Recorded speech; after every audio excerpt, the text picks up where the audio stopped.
Pues buenas noches, público que nos ve, que nos escucha ya en este viernes de Sueño y Neurociencias, que ya tenemos realizando desde hace ya un año, que se cumplió el inicio de esta pandemia. Vamos a dar unos 3-4 segundos más a que se conecten las personas para presentar a las dos grandes ponentes que tenemos hoy. Yo sé que no les gusta que les diga ponentes. No. Generalmente intentamos hacerlo no tan formal, pero la palabra es bonita. Somos amigas. Somos dos amigas de esto, yo creo. Vamos a empezar a esperar un poquito más. A veces tardan 10 segundos, 15, un minuto en que la gente comience a conectarse. Sí, es que además yo creo que estamos todos ya así ensumados. Yo es lo que digo. Sí. Hay webinars, Zooms, conferencias virtuales todo el tiempo. Hay 20 anuncios al día. En fin. A mí me pasa que me anoto a cosas y después no me acuerdo que me había anotado y así. Así que pues esperamos. Esperamos un poquito más. Voy a confirmar en el Facebook de la clínica que ya nos estamos viendo. Porque en mi celular todavía no logro vernos. Ya estamos aquí. Súper. Ya hay personas conectadas. Javier Tabjab, Norma Gómez, Alejandro Gatica, buenas noches. Gracias por su puntualidad. Y pues yo creo que ya podemos empezar presentándolas. Buenas noches, Cristina. Buenas noches, Araceli. Hola. Hola. Voy a empezar presentando a Araceli, aunque ya es una mujer conocida en nuestras redes. Pero bueno, Araceli es doctora en ciencias. ¿Es en ciencias o en neurociencias, Araceli? Es doctora en psicología. Psicología. Y maestra en neurobiología, en ciencias. Bien. Y ya desde hace más de un año es investigadora postdoctoral de la Universidad Autónoma Metropolitana en el área de neurociencias, desde partes del grupo de donde surgió el Centro de Sueño y Neurociencias y esta serie de conferencias que estamos dando. Araceli trabaja con estrés postraumático desde hace ya un buen tiempo, también con aprendizaje, tanto en modelos básicos en laboratorio como en intervenciones en seres humanos que han vivido violencia y que tienen estrés postraumático. Bienvenida, Araceli. Gracias, Roberto. Un gusto. Y tenemos a Cristina Ávila Cesati. Cristina, me da mucho gusto tenerte aquí por primera vez. A mí también. Yo conocí a Cristina hace ya como 6, 7 años, más o menos. 6, 7 más o menos, sí. 6, 7 años en Zacatecas, en su tierra de origen, en una conferencia sobre cultura de paz. Y en realidad ahí fue donde comencé a conocer lo que Cristina hace, que es el periodismo de paz. Entonces hoy tenemos aquí a Cristina para que nos hable de no solamente del periodismo en general, que es la labor a la que ella se dedica, sino en particular del periodismo de paz. Gracias. Encantada de estar aquí. Espero que no sea la primera vez. Ya sabes que el tema me apasiona, así que pues espero poder contribuir en algo. Yo creo que sí. Yo creo que todos los que participamos aquí contribuimos en algo y el público también. Y lo que tú vas a decir, junto con Araceli, seguro será muy valioso. Y particularmente conocer cuál es la perspectiva del periodismo de paz y de la cultura de paz en general que tú podrías mencionarnos en torno a la salud mental en general de Sí. las personas que han vivido violencia y que requieren atención, que es el tema del que vamos a abordar hoy. Y cómo podemos dar a conocer proyectos como el que nos va a platicar Araceli desde una narrativa de la paz y no solo desde la narrativa de la violencia. Ok. Hace 15 días, en nuestra reunión anterior, tuvimos también una presentación con Araceli y con Ricardo Pavón, subdirector del Mecanismo de Protección a Personas Defensoras de Derechos Humanos, periodistas, y víctimas de violencia que requieren atención por parte del Estado mexicano, en particular del gobierno de la ciudad. Y Araceli nos habló de un proyecto que ella ha realizado ya desde hace 2 años para evaluar pues las condiciones de salud mental en las que se encuentran personas que han sufrido violencia severa en México, que se dedican a la labor periodística, a la defensoría de los derechos humanos, o que son familiares de personas que se encuentran desaparecidas. Hace 15 días platicamos este tema más sobre el papel de las instituciones de gobierno y el interés de algunas instituciones de gobierno y funcionarios para dar atención a esas personas. Hoy vamos a retomar otra vez este proyecto, pero ahora lo vamos a intentar abordar desde otra visión, que es la visión de la cultura de paz, y desde una persona que se dedica a realizar la labor de las personas que participan en este estudio, que es el periodismo. Okay. Entonces, pues Araceli, platícanos un poquito más del proyecto para quienes no lo alcanzaron a escuchar la vez pasada. ¿En qué consistió el proyecto? ¿Cuál fue el proceso? ¿Cuáles fueron sus resultados?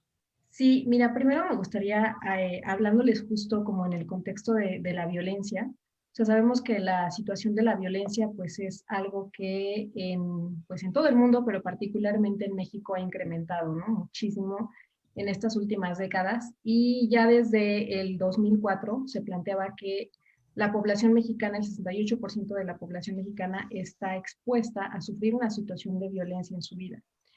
Y bueno, de esta población que está expuesta a la violencia, un número alrededor como del 6 al 8% podría desarrollar trastornos mentales derivados de esta situación de violencia, particularmente estrés postraumático.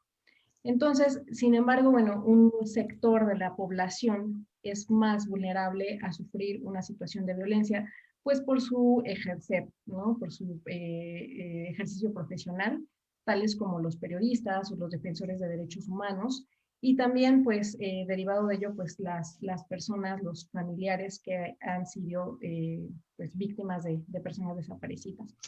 Entonces, bueno, pues nuestro interés fundamental fue a través de desarrollar este proyecto, pues brindar una atención a estas personas que sabíamos que son pues vulnerables y que no han recibido una atención adecuada, una atención integral como tal.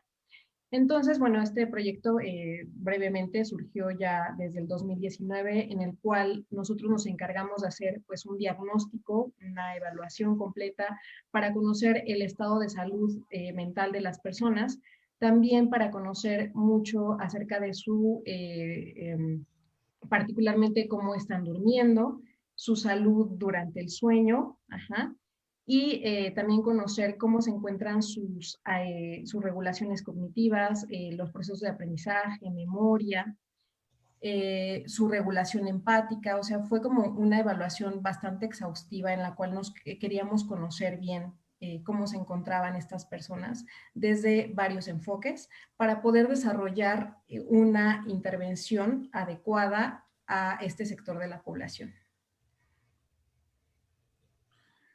¿Y qué resultados salieron? ¿Cuál es el estado de salud mental de estas personas? Bueno, justamente se observó que la mayoría de esta población presenta un grado de ansiedad severa en un nivel grave. También presenta, nos sorprendió, la mayoría de estas personas, el 80% desarrolló estrés postraumático, y también se observó un alto nivel de depresión, además de comorbilidad con otros trastornos mentales, tales como el consumo de sustancias de abuso, y también agorafobia, también se observó esto. Entonces, es una población que pues tiene una situación de vulnerabilidad, de una afectación en la salud mental, y también observamos que hay una afectación en su sueño. La mayoría de ellos tiene trastornos del sueño como insomnio, pesadillas y movimientos periódicos de las extremidades. Entonces, es una población que pues tiene ciertas características, porque también, como se ha reportado en la literatura, nosotros, bueno, nos basamos mucho en los estudios anteriores que se han realizado en esta población, y se ha encontrado que las personas que no duermen bien tienen también una afectación empática y en su regulación emocional. Pero sorprendentemente, esta población que nosotros estudiamos, de periodistas, defensores de derechos humanos y familiares de personas desaparecidas, reportan un alto nivel empático y también una regulación de sus emociones pues bastante controlada. Me dijiste que 80% de los participantes tuvieron un diagnóstico de estrés postraumático. Sí, esto es bastante grave. ¿Cuál es el porcentaje de personas mexicanas que, que viven violencia y que desarrollan estrés postraumático? Recuerdo que la cifra andaba por ahí del 2-3% más o menos, ¿no? Alrededor como del 4 al 8%. O sea, entre el 4 y el 8% de los mexicanos que vivimos violencia podemos desarrollar estrés postraumático. Pero esta población en particular de periodistas y defensores y familiares de personas desaparecidas que tú evaluaste es el 80%. Rebasa por muchísimo la estadística a nivel como nacional. Uh-huh. Y eso sumado a ansiedad y depresión, nos mencionaste, que también supongo que está mucho más alta que lo que el promedio de los mexicanos, mexicanas tenemos, ¿no? Sí, o sea, alrededor del 60% de las personas que evaluamos tiene un nivel de ansiedad grave. Y bueno, de las personas en la población, bueno, a nivel nacional, que se ha observado que presentan o que han sido víctimas de algún tipo de violencia, lo desarrollan hasta en un 12%. Entonces también es bastante alto. ¿Y por qué creen, Araceli y tú, Cristina, que te has dedicado a la labor periodística y particularmente en cuestión de paz has estado en contacto con la actividad de derechos humanos? ¿Por qué estas personas que viven violencia, a lo mejor como la viven también otros mexicanos, tienen este desarrollo mucho mayor, o esta prevalencia mayor de estrés postraumático, de ansiedad y depresión? ¿Qué pasa en la labor periodística, en la defensoría, por sus actividades, o qué pasa en el tipo de violencia que reciben estas personas como para que desarrollen este tipo de afectaciones pues, de manera mucho más intensa?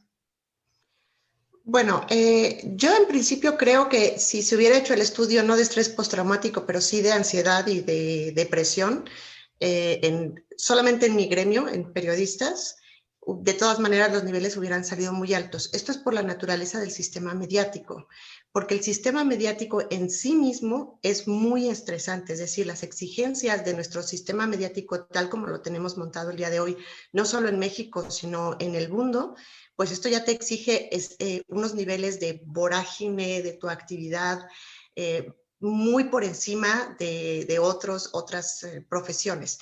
Si además le agregas la realidad en la que estamos moviéndonos en México, es una realidad violenta constantemente para todos los que habitamos este país, que digo es violento y a la vez es muy violentado, ambas cosas, pues entonces eso ya te da otro ingrediente más. Y si encima, que es algo en lo que yo insisto mucho, si encima la narrativa periodística per se va siempre en busca de lo mal que está sucediendo, desde una perspectiva no pacífica, digamos, que esa es como la propuesta del periodismo de paz, entonces tienes otro ingrediente más. Es un contacto constante dentro de una vorágine con el dolor, con dolores extremos, o sea, no sé si todos los que estamos esta noche aquí somos mexicanos, pero los mexicanos entenderemos de lo que estamos hablando, es decir, todos los días nos encontramos con noticias de descabezados, con noticias de descuartizados, con desapariciones, con apariciones de fosas.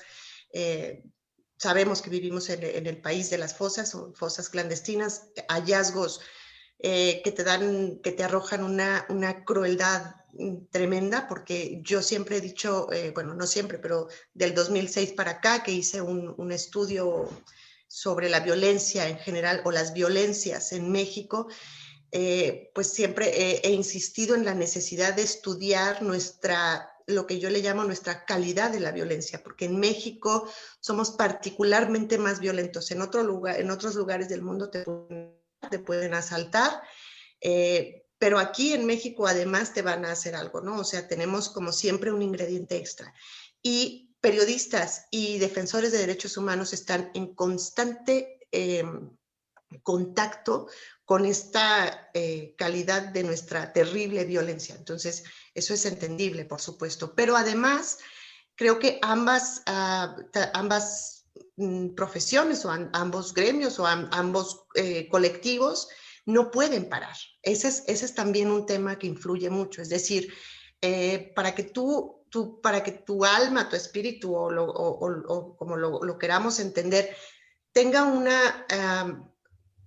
una cierta distancia y tratar de comprender qué es lo que acaba de ocurrirle a alguien más, o a mí, o a un familiar, pues necesitaríamos tomar un poco de distancia, un poco de tiempo, y aquí no se puede, porque todo sigue, la realidad te exige que sigas. Por un lado, la realidad del sistema mediático, y por otro, pensemos, por ejemplo, en nuestras muchísimas familiares de víctimas de desaparecidos, pues no pueden parar. Hay todo confabula en contra en el sistema institucional, para que ellos no paren, para que ellos no digan, bueno, voy a esperar lo que a lo mejor puede pasar en otro país, voy a esperar a que las autoridades hagan su trabajo. Aquí tenemos más de 50 años dándonos cuenta con desaparecidos, desde 1960-64, que se reportó oficialmente el primer desaparecido, aunque sabemos que ocurrió antes, probablemente desde los 50 o desde principios de los 60, pero vaya, tenemos más de medio siglo donde las instituciones no han sabido responder a las desapariciones, no han respondido a otro tipo de crímenes. Vivimos en un país con un 97%, 98% de impunidad. Entonces, bueno, pues esto te da como la receta terrible para vivir en un estado de constante estrés, ¿no? Entonces, pues las pesadillas son o el mal sueño, o el estrés, o las adicciones, son lo que permite a veces como un sucedáneo para continuar, ¿no? Cuando me acuerdo la primera vez que discutimos los primeros hallazgos de este proyecto, que fue hace ya casi un año, creo, Araceli, Sí. pues recuerdo que el énfasis del estrés postraumático, de la ansiedad, de la depresión que observamos en esas personas, de las alteraciones en su sueño, pues se le adjudicaban a la violencia directa, ¿no? O indirecta con personas cercanas que habían vivido, ¿no? Pero con esto que nos dice Cristina, entonces quizá no solamente es eso, ¿no? Y quizá tienen tan intensos estos síntomas precisamente porque el mero actuar del periodista, del defensor, defensora de derechos humanos, implica un enfrentamiento constante a realidades brutales, crueles, violentas, que aunque no sean ellos los afectados directos, también puede estar influyendo. Es decir, ¿por qué digo esto? El estrés postraumático del que hemos hablado hasta el momento en otros webinars es un efecto de la violencia que has vivido, ¿no? Tú directamente o personas cercanas. Pero, Araceli, un periodista, un defensor, defensora que constantemente están viendo estas situaciones tan brutales, ¿podrían desarrollar también estrés postraumático, ansiedad y depresión, aún cuando ellos no sean las víctimas directas? Sí, de hecho, bueno, en la última clasificación del Manual de Diagnóstico Diferencial de los Trastornos Mentales, el DSM-5, ya también ha incluido que las personas pueden desarrollar un trastorno de estrés postraumático aunque no hayan vivido la situación directamente, es decir, que hayan vivido esta situación de manera indirecta, particularmente por el ejercicio de su labor, o porque han fungido como rescatistas, acompañantes en alguna situación de violencia, de trastorno, de una situación traumática, de evento traumático. Entonces, no solamente también por las características de la persona, no es necesario que la vivan directamente, sino que a lo mejor en sus características, por su personalidad, porque pueden ser más vulnerables a otras de vivir un mismo evento, pueden desarrollar toda esta sintomatología derivada de ser sometidos a una situación traumática. Tú has propuesto, Araceli, que una de las estrategias para atender a esas personas es justo terapia basada en sueño, ¿no? Entiendo que al mejorar la calidad de sueño también puede influir en la disminución de síntomas de depresión, de ansiedad y de estrés postraumático. Así es. Y esto es una propuesta que surgiría desde ciertas instancias académicas o clínicas para dar atención a esas poblaciones. Pero ahora con lo que dice Cristina, el problema es todavía mayor. O sea, la salud mental no tiene que estar a cargo, no podría estar solamente a cargo de las academias o de las clínicas para atender directamente a las personas que ya tienen los síntomas, sino habría que cambiar el sistema mediático, el sistema laboral de los periodistas y defensores. ¿Entendería que esa sería una vía, Cristina? Bueno, la vía que yo he propuesto desde hace muchos años y que es la cual ejerzo es también cambiar la narrativa cotidiana, la narrativa diurna, porque también yo lo pienso en gente que no necesariamente vive el evento violento de manera directa, pero sí estamos expuestos constantemente ante una narrativa muy violenta de parte del sistema mediático y de los propios periodistas. Entonces, eso también tiene una influencia en la salud mental de la población de todo el país. O sea, hay gente que no puede dormir por el miedo de lo que escuchó en la radio o de lo que leyó en el periódico, etcétera. Yo les comentaba a los dos hace unos días, yo en algún momento de mi ejercicio intenté hacer, y digo intenté porque es una historia que se quedó en el cajón, una historia sobre la sofisticación de la tortura, de cómo ahora no es que no se torturara, sino que se hacía de una manera más sofisticada para que no se notara. Y yo tuve acceso ahí a muchos testimonios que eran durísimos, comprobaban, digamos, mi hipótesis de cómo se torturaba en cárceles y fuera de cárceles, en casas de seguridad, etcétera. Y la sola exposición a esos testimonios a mí me llenó de miedo y me puso en un estado sumamente frágil durante muchos días, solamente por haber tenido acceso a lo que me contaron. Ni siquiera es que lo hubiera visto, ni siquiera, o sea, me lo habían contado. Y yo sí insisto mucho en que la narrativa cotidiana de la violencia, este relato que nos hacemos cotidianamente de la violencia, pues es como, insisto, darle un ingrediente más, todavía más a una realidad violenta. Entonces, la propuesta, digamos, del periodismo de paz es acercarnos a esa realidad con otra perspectiva, desde otro lugar, con otro tipo de ética, para que el relato diurno también permita tener otro tipo de sueño nocturno, digamos, en cierto momento. El caso es grave. Yo escribí una historia, por ejemplo, de Camboya, donde ahí el problema es distinto, el problema que sufre la población, estamos hablando de una población que está literalmente parada sobre minas antipersona, sembradas en los 70, durante la Guerra Fría, y que al día de hoy siguen explotando. Y estamos en Camboya ante una población, 67%, 68% de la población tiene le falta alguna extremidad, ha sido amputada. Entonces, bueno, la salud mental de todo Camboya está ligada a eso. La salud mental de México está ligada a todo esto. Entonces, sí creo que aquí habría que, por un lado, enfocarnos en la narrativa cotidiana diurna y, por otro lado, en atender la salud mental. Lo que propone también el periodismo de paz es hablar de otras dimensiones que sí nos importan, pero que no están tratadas en el periodismo cotidiano. Y otra cosa que yo agregaría es, yo por ejemplo, cuando dejé el periodismo convencional para hacer un alto, porque lo necesitaba personalmente, sí te digo, también hay una adicción a la adrenalina que tenemos la mayoría de nuestros colegas, y que eso yo creo que también influye, es decir, y eso está comprobado con corresponsales de guerra, como los corresponsales de guerra muchas veces van de guerra en guerra, en guerra, en guerra, porque desarrollan también una adicción a ese tipo de adrenalina, y cuando falta hay un sufrimiento. Entonces aquí es una realidad compleja, pero que a mí me da gusto empezar a tratar, a hablarla y a desengranar un poco los muchísimos hilos que están aquí mezclados. ¿Y cuál sería esa perspectiva para que los periodistas narren esta realidad violenta que vivimos, pero desde una perspectiva del periodismo de paz? Y para que nosotros que leemos, ¿no? o vemos las fotografías de este periodismo, también podamos construir una realidad diferente o adquirir una perspectiva diferente de lo que está sucediendo. ¿Cuál es la perspectiva a la que te refieres?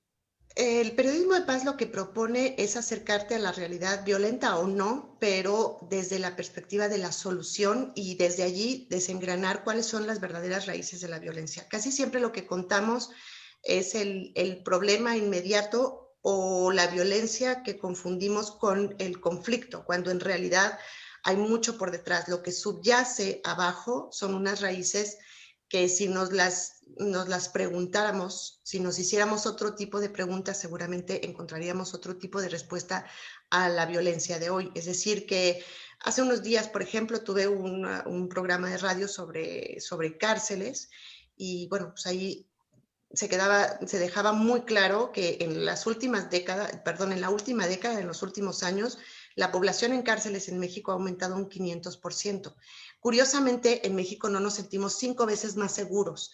Y entonces tenemos todo un entramado de cómo están funcionando las cosas, pero a la vez creo que el periodismo necesita, por lo menos en México, y quizás sobre todo en México, hacer un salto de paradigma para empezar a hacerse otro tipo de preguntas, acercarse a esa realidad del dolor, pero no para solamente narrar el dolor, sino tratar de desentrañar cuál es la raíz de los muchos dolores que tiene México, que son muchos. Esto es lo que yo proponía en el primero de mis libros, es decir, ¿qué le acontece a México? ¿Por qué la violencia va en escalada hacia arriba? ¿Por qué es ascendente, increciendo? ¿Y por qué no disminuye? Si las condiciones, digamos, se supone que en las condiciones sociales se supondría que son mejores. Y hay muchísimo para tratar de entender desde otro lugar y para contar, porque a fin de cuentas el ser humano está hecho de historias, entonces la historia o la narración que nos contamos día a día es lo que también nos va construyendo para nosotros tener el valor de salir a la calle con esa historia que sabemos de nuestro alrededor y con esa historia que influye en lo que interiorizamos de lo que escuchamos de la narrativa mediática. Entonces, creo que ahí, insisto, hay como mucho que explorar, pero suele ser duro lo que digo, pero el periodismo necesita hacer una buena cantidad de actos de contrición y de revisarse, porque creo que en muchos sentidos la violencia se está volviendo contra ellos, pero no solamente. Entonces, tenemos por lo menos los dos principales diarios, el Universal y Reforma, que por la mañana tienen una narrativa y por la tarde tienen vespertinos con una narrativa de la violencia que si yo leyera todos los días el Metro o todos los días el gráfico, yo dormiría mal y con pesadillas y tendría miedo de salir a la calle aunque no me ocurriera nada, ¿sí me explico? Y como eso, pues la nota roja hoy se ha vuelto cosa de todos los días, ya no nada más de estos periódicos o no del famoso Alarma. Esto también influye. Cómo nos contamos lo que nos ocurre influye para cómo actuamos para tratar de solucionar lo que nos ocurre.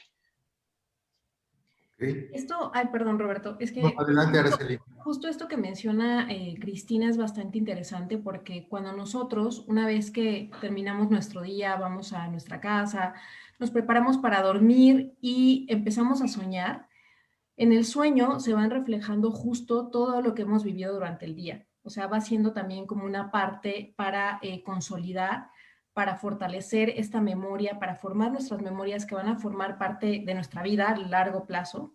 Y vamos a ir ahí desmenuzando, ¿no? ¿Qué es lo que hemos vivido en el día a día? Justo cuando surgió esta situación de pandemia, la mayoría de las personas pues se desarrollaron muchísimos trastornos del sueño, dentro de ellos las pesadillas, porque era justo el bombardeo de estar nada más escuchando en los medios cuántas muertes van, cómo se afecta, ¿no? la población en todo este sentido, y saber también la incertidumbre, ¿no? De no saber realmente, de no tener una certeza de cómo era el contagio, de hasta cuáles son las consecuencias, ¿no? De este virus. Entonces, justo se incrementaron también la incidencia de pesadillas porque, pues como bien lo menciona Cristina, cuando tú estás caminando, no sé, por la calle, pues vas captando mucha información que a lo largo del día una de las funciones integrales del sueño, pues es justo para formar y fortalecer nuestra memoria. Entonces, pues esto, si estamos constantemente expuestos a este tipo de información, te levantas y ves el descabezado, después escuchas en el trabajo noticias pues muy alarmantes, entonces esto es con lo que te vas quedando y con lo que te vas a la cama y lo que te va formando, ¿no? Tu memoria. Y pues sí, o sea, te afecta obviamente no solamente al periodista, al defensor que lo está reportando, sino también a los que estamos nosotros, ¿no?, recibiendo esta información. Voy a hacer una pequeña pausa para mandar saludos a quienes se conectaron. Lucero Luna, gracias. Alejandro Gatica. Jarre Roach, gracias por escucharnos. Tienes una pregunta muy puntual en cuestiones respiratorias y sueño. En esta ocasión te agradeceremos que por favor nos la comuniques en inbox. De todas maneras, nosotros se la vamos a transmitir al especialista en cuestiones respiratorias para resolverte. Jorge Esparza, Javier, gracias. Y les quiero también anunciar que Luis Guerrero, el que nos ayuda tras bambalinas virtuales aquí hoy, acaba de subir en los comentarios y en la etiqueta de este video un cuestionario que pueden responder si es que ustedes han sido víctimas de violencia, o si han vivido algún acontecimiento violento, o si conocen a alguien que lo ha vivido y quisieran recibir atención por parte del Centro de Sueño y Neurociencias al respecto. Entonces pueden acceder al cuestionario, llenarlo, enviárnoslo o compartirlo con alguna persona que ustedes consideren que requiere la atención o que la podría solicitar y con gusto los vamos a atender. Nada más como un comentario de esto, del cuestionario, personalmente voy a hacer la evaluación, el diagnóstico y se les hace llegar el informe a través del correo electrónico que nos compartan directamente. Esto es completamente confidencial y los datos son pues personales. Gracias, Araceli, por complementarlo. Lucero Luna, buenas noches, bienvenida. Y vamos a continuar con el tema. Me surgió una pregunta con esto que decía Cristina de cambiar la narrativa, ¿no? Ver la violencia, narrarla, no ignorarla, la violencia está ahí, no podemos ignorarla y pensar que todo es color de rosa y que la situación está mejorando y no necesariamente es eso. El periodismo de paz, entiendo, tampoco es ver las cosas rosas, ¿no? Y que todo está bien, tampoco es eso, es llegarle a la violencia, pero desde otra forma, enfocada en otras cosas que están sucediendo y que no solo son violencia, ¿no? Y me recuerda entonces los datos que dijo esta Araceli, que sí, estas personas, los periodistas, defensores de derechos humanos, familiares de desaparecidos, tenían altos niveles de ansiedad, de depresión, de estrés postraumático, pero también niveles de empatía y de regulación emocional muy altos. Y eso a veces los intervencionistas clínicos no lo toman en cuenta, como que se centran solo en, tienen ansiedad, tienen depresión, vamos a tratar este aspecto, cuando estos niveles de empatía y de regulación emocional, que a lo mejor tienen igual de presentes que el resto de los mexicanos, o quizá un poco más, pueden ser utilizados para su propio tratamiento desde ellos mismos y favorecer justamente el lidiar con esa ansiedad y con esa depresión. ¿Qué piensas tú de esto, Araceli? ¿Cómo podrían utilizarse estas habilidades empáticas y emocionales que tienen este gremio para su salud mental? Sí, pues de hecho, mira, las habilidades empáticas se han dividido principalmente en dos principales como factores, ¿no?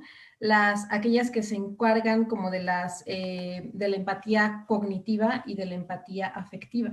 Entonces, la empatía cognitiva tiene dos factores que se refiere a la toma de perspectiva y también a la fantasía. O sea, implica estructuras de nuestro cerebro que están reguladas principalmente con la parte cognitiva, o sea, el saber, el cómo yo me doy cuenta que la otra persona no tiene esta situación, el saber, el conocer. Y también la parte de la fantasía, pues el cómo yo me logro identificar con personajes ficticios.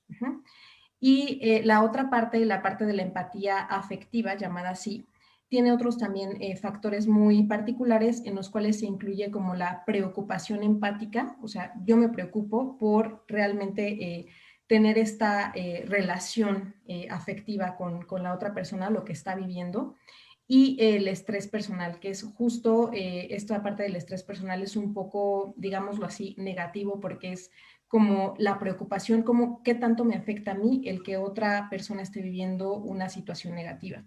Entonces, en particular, estas personas que evaluamos resultaron en niveles muy similares a la población mexicana, en niveles de empatía, tanto la parte cognitiva como la parte afectiva. Y esto es importante mencionarlo porque muchas veces la parte afectiva se vincula a estructuras de nuestro cerebro que están más relacionados con las emociones. A lo mejor, no sé, les ha sonado como la parte de la amígdala, la parte de la corteza insular, son estructuras que se activan altamente cuando nosotros vemos o tenemos una situación emocional. Pero la otra parte, que es la parte cognitiva, esta empatía cognitiva, implica estructuras de nuestro cerebro que están relacionadas con nuestra corteza prefrontal, que está en esta zona, que está principalmente regulando nuestras emociones, manejando nuestra toma de decisiones, o sea, una parte un poquito más como de pensamiento e incluso como de abstracto. Entonces, también estas personas resultaron altas en esta parte de empatía cognitiva, y esto es muy importante porque gracias a esto, gracias a que tienen una buena salud en la parte empática cognitivamente, podemos trabajar con diferentes terapias que también nos ayudan a que las personas pues vayan teniendo una mejor captación y también eh, se, se apeguen muchísimo más al tratamiento. Es más, esto es... Yo ahí te diría que, hablando de sueños, desde la otra parte, casi aseguraría que todos los que optamos por el periodismo, por lo menos al inicio de nuestras carreras, siempre soñamos con mejorar el mundo. Entonces eso a lo mejor tiene mucho que ver con la empatía que ellos siguen mostrando.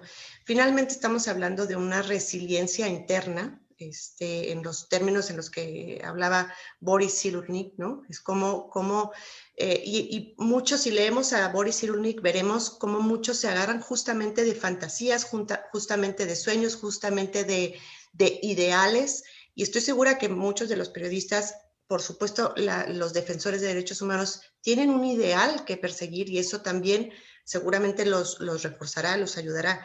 Yo insisto, no ayuda mucho tal como está montado el sistema mediático y lo que exige el sistema mediático, por lo menos en términos de lo que es con mis colegas.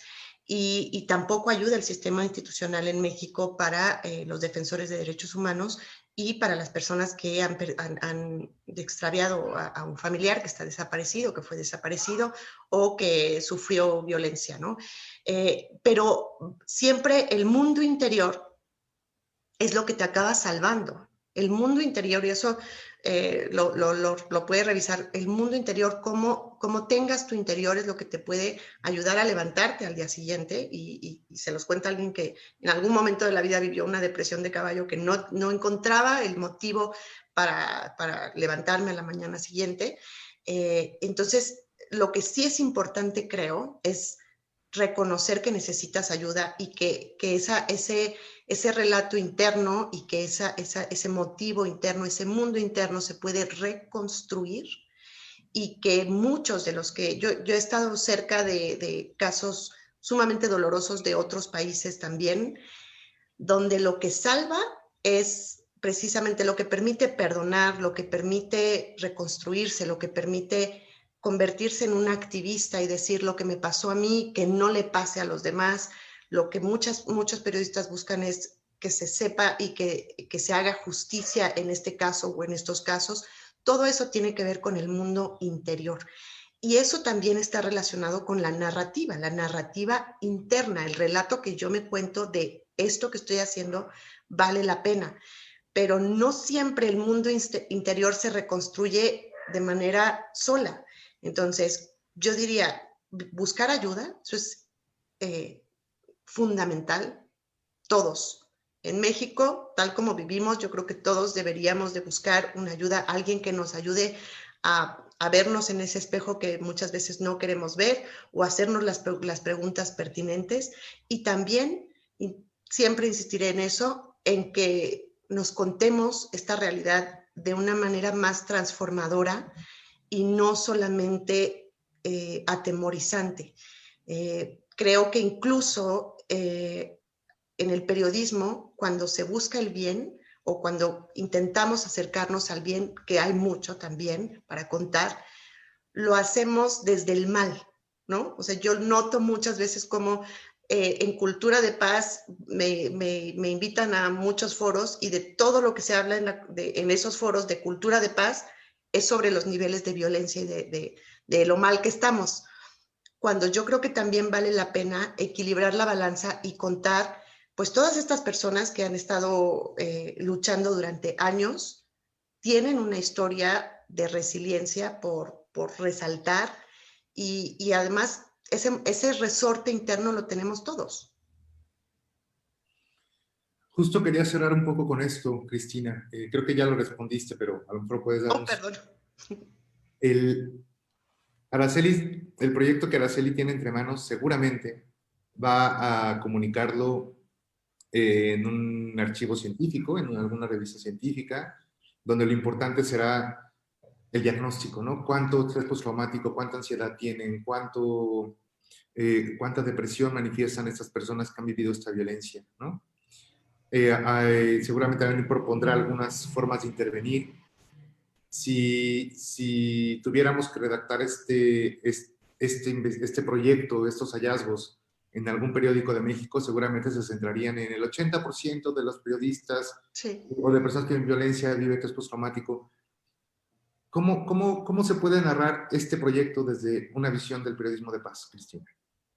Pues ahí es que la nota está dada, ¿no? O sea, en los niveles de empatía que mostraron y que cómo ese corazón sigue vivo a pesar del dolor. Ese corazón sigue en búsqueda del bien. O sea, yo creo que ahí está. Es justamente lo que hizo Boris Cyrulnik, darle la vuelta y hacerse la pregunta. No es, de estas 100 personas que estudié, 10 efectivamente fueron disfuncionales. Lo que hizo Boris Cyrulnik en el campo de la psicología social es decir, sí, pero ¿por qué no estudiamos qué pasó con el 20% que logró salir adelante?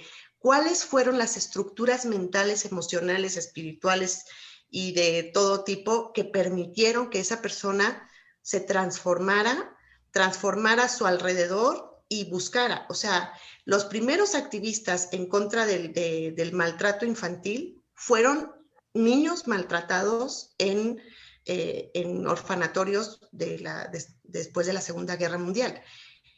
Y eso transformó al mundo al final. O sea, no hace ni 30 años, o creo que apenas cumplimos 30 años de la Convención de los Derechos del Niño, pero quienes empezaron contra viento y marea esto fueron niños que sufrieron de las peores vejaciones que podamos darnos cuenta. Y fueron ellos los que lograron hacer una transformación interna para luego hacer la transformación externa. Estas historias son las que hace falta que nos contemos. Entonces yo creo que aquí la nota está como muy clara. También creo que si la mayoría mostró estos niveles de empatía a pesar de, creo que son las personas que ustedes estudiaron, son las personas que se acercaron a buscar ayuda. Y eso también determina mucho. ¿Por qué? Porque ellos reconocen que tienen un problema.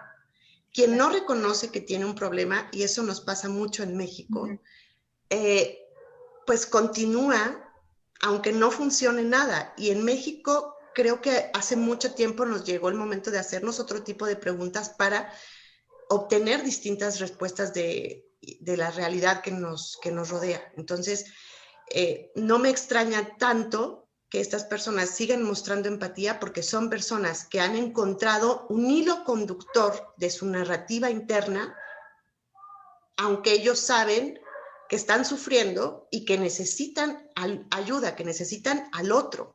Esto es fundamental. Todos nos necesitamos a todos. Entonces, la narrativa de la violencia per se lo que hace es que nos aísla. Y entonces te hace desconfiar y entonces no te acercas y entonces no te muestras vulnerable, no te muestras al otro, no cuentas lo que te está pasando por si alguien tal. Insisto, es un entramado bien complejo, pero bien interesante si le entramos. Y es que aparte, bueno, sumado a esto, Cristina, hay más buenas noticias todavía, porque justo con el tipo de intervención que nosotros estamos realizando, las personas que llevan a cabo esta terapia, que además es pues bastante, ¿cómo se puede decir?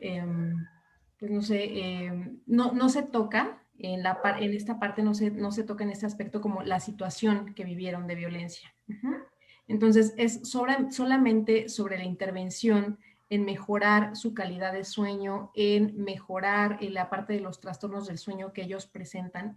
Se logra además disminuir de manera muy importante sus niveles de depresión, sus niveles de ansiedad, esta situación de estrés postraumático en las personas que nosotros intervenimos. Se disminuye, pues incluso en algunas se logra desaparecer esta sintomatología de estrés postraumático solamente en este sentido. Entonces es muy importante, bien como lo mencionas, el tú reconocer que tienes una situación, que eres vulnerable y que tienes que recibir ayuda porque pues realmente nosotros no somos superhéroes para poder pues con todo, ¿no? Lo que nos ocurre y poder resolver nuestras situaciones.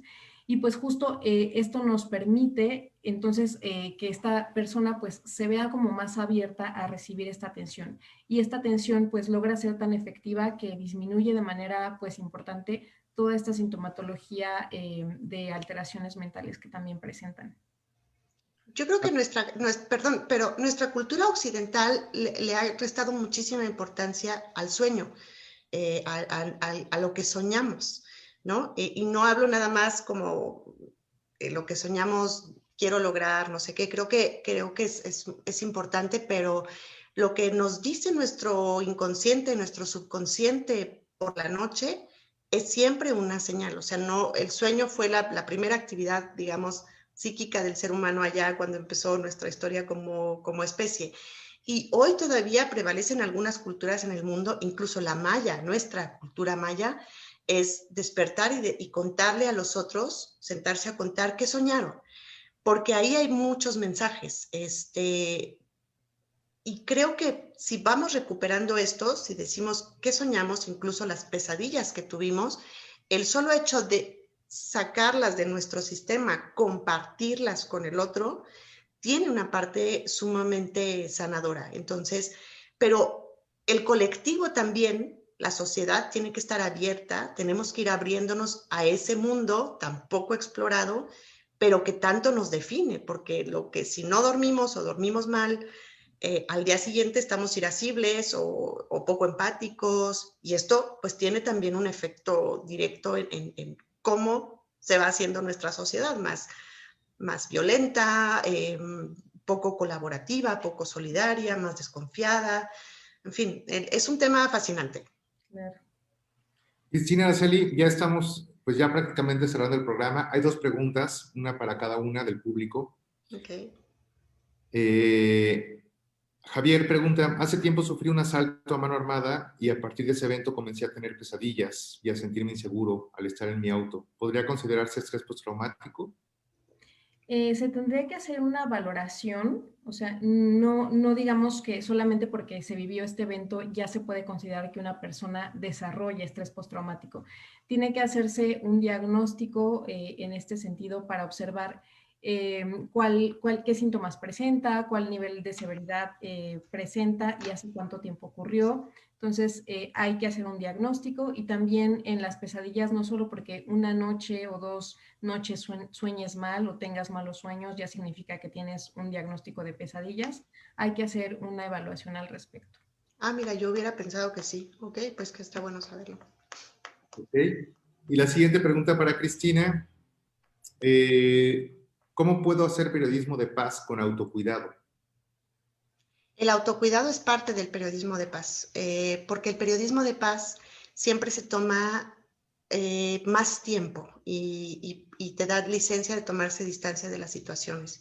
El periodismo de paz no va rapidísimo, nosotros no queremos como inmediatamente cubrir lo que está pasando, sino lo que hace el periodismo de paz es que trata primero de entender qué es lo que está pasando antes de contarlo, porque la mayoría de nuestros periodistas, yo lo hice como periodista de los medios convencionales, contar un mundo que yo no entendía. Entonces, para entender algo, primero digamos, lo revisamos desde varias aristas y el autocuidado es importante. Yo les contaba tanto a Roberto como a Ara hace unos días o ayer, ya no sé ni en qué día vivo, que cuando yo hice esta tesina, que después se convirtió en mi primer libro sobre las violencias, las muchas violencias que confluyen en México en varios espacios de tiempo hasta el presente, pues tenía que parar llorar. El llorar es otro tema que está muy mal visto, pero que es sumamente sanador. Parar, llorar, interiorizar y después decir, ¿y qué hacemos con esto? Porque no nos podemos quedar así. Entonces, con cada historia que el periodismo de paz se propone cubrir, seguramente te vas a encontrar muchas aristas de un mismo conflicto, que conflicto no es necesariamente violencia, sino siempre digo que el conflicto es positivo, es inherente al ser humano, es confluyere, donde se encuentran, digamos, disonancias que buscan una solución. El conflicto siempre busca una resolución. Y le tememos tanto al conflicto que acabamos violentándonos, porque no nos gusta discutir, no nos gusta investigar, no nos gusta rascarle. Eso es lo que hace el periodismo de paz, pero siempre parte del periodismo de paz es el autocuidado. Yo llevo muchos años, ya 13 o 14 años haciendo periodismo de paz, 12 años con la web de Corresponsal de Paz, y cada historia es sumamente transformadora, no solamente para mí, sino creo que para los lectores que lo reciben, porque tienen un remanso, es decir, cada historia es durísima. Yo he escrito sobre la ablación, he escrito sobre esta situación en Camboya de los mutilados, he escrito sobre el aborto en diversas partes del mundo y cómo está la permisividad o no de este que yo creo que es un derecho para las mujeres. Son historias muy duras, pero te permite desarrollarlo de una manera que no es tan dañina y por lo tanto lo que tú vas a entregar a tu lector no va a ser una historia que cause ira, no va a ser una historia que cause más miedo, va a ser una historia que va a tratar de que tú comprendas las motivaciones primeras incluso de los perpetradores.